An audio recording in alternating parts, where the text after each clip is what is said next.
always wore floor-length dresses that would almost drag the floor due to her height. That's true. I remember seeing Papa sitting in the corner of the front room of the house, huddled in a rocking chair, sitting next to the radio. He was an avid listener of the news. He had his spittoon sitting on the floor next to the rocking chair. Red Man's Shoe was his choice. That is so true. I remember always going to Papa and Granny's and going immediately to the kitchen table to find something to eat. A hoe cake or biscuit to put some cane syrup on. Things that I would not eat at home. There was always something to eat there any time of the day. I remember watching Papa make one of his favorite foods. He would first take out his pocket knife and cut up his block cheese into thin slices. He would then take his fork and mash the cheese into a pasty condition. He would pour cane syrup over the cheese again, go through the mashing procedure again. Then he would eat the mixture with the biscuit or hoe cake. I still do that to this day. Try it. I remember Papa cutting the grass in the middle, high noon of the day with his push mower. He would have on a long sleeve shirt and be barefooted with his wide brim hat on. I was not allowed to cut for him, for he had a specific pattern he had to cut the grass. I remember going to Papa's to see what he had trapped on his hunting trip to Fernwood. He would walk down the railroad tracks to the Fernwood swamps to trap raccoon and mink.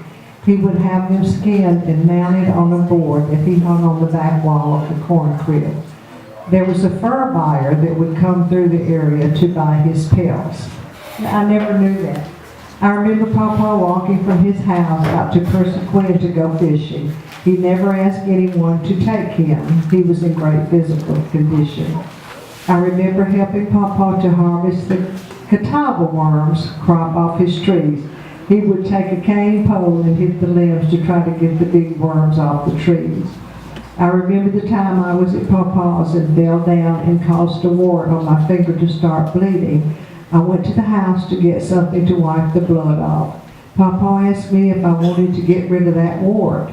I said yes. He told me to go to the corn crib and bring him 1 ear of corn.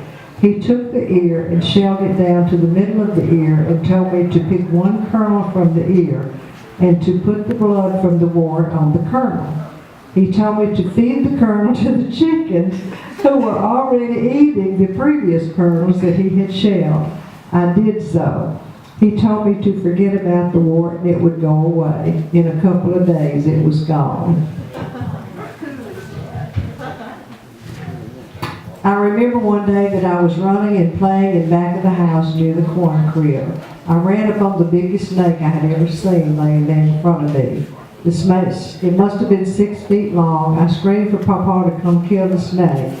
Papa came out of the house and calmly walked over and picked up the big snake. He held the snake out for me to hold. I could not and would not.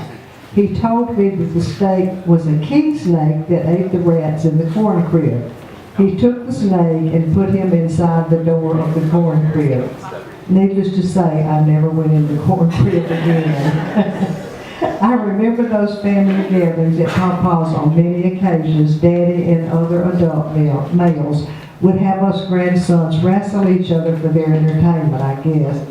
Myself, Butch, Gary, Jerry seemed to be the main attractions at the matches. If memory serves me, they seemed to always stop the action when it got to the point of anger and fist. I remember one special event that would take place at the family reunions that all grandchildren looked forward to. When Uncle Charlie's car turned into the driveway, we would all stop what we were doing and go greet him at his car, for we knew that he had ice cream for the day. He worked at an ice cream plant and would bring big 5 gallons of ice cream to the reunion. The ice cream was packed in dry ice that was also a treat to see. I tried that one time. They dared me to stick my tongue to the dry ice. I'll never do that again. It seems I could go on and on with the wonderful memories that I had of Papa and Granny. I thank God that my children had the opportunity to grow up knowing their grandparents as I did. I only pray that I am now making memories for my 4 grandchildren that will love their family as I have loved mine. What a tribute. What a tribute. And we just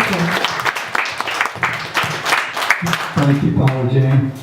That was Reflections of John Darrell, and we remember so fondly. I remember many of these things that he brought out there. It seemed like one of Grandpa's biggest treats was when he would have John Darrell and I get out there in the yard and wrestle. Now, for you that John Darrell was your immediate family, he was a gentle giant. The word should have been coined about John Darrell. He was a big young man, and I was short and scrawny. I'm short now, but not scrawny.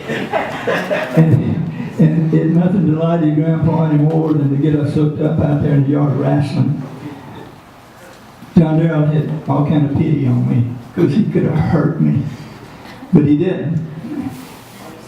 But I do remember those days when Grandpa really enjoyed watching us get it on. I guess it was a short thing. He's talked about being 5'5". I'm 5'4" and 3/4 tall. And I have a lot of these same memories that John Darrell had, but I wanted to remember John Darrell for these words that he spoke at that reunion some years ago. Moving right along.